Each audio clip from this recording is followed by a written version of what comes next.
Tikman natin lahat ng mga pagkain. Nasa kaya extension, magluluto ang spaghetti. Unang turok, ginto agad. Yung maganda pag wala pang kaagaw. Yan. Pag maaga pa, So maganda talaga pag nauuna sa handaan. makukuha mo lahat ng gusto mo. Nasuyod na lahat. Yeah. Medyo na...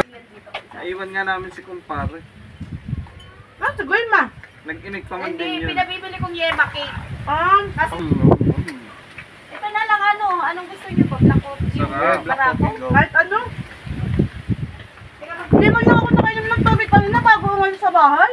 May coke din mga ate, pero ito munang kape. Magsisigaw ako ng spaghetti, gawa ng mga yun. donut. Ay, wala. Hindi ko kasi kung ilan ang dadating. Hindi ko nalasis. O may gripo na dito si Harold, nag-istilasyon si Kuya. Kaya nga, ano? Kompleto. Pwede na din yung tumira. Kompleto ang ay parang pernalya ni Kuya Modini. Dito kasi siya nagkakabit tuwing gabi. Ang dami mo naman donut lang siya.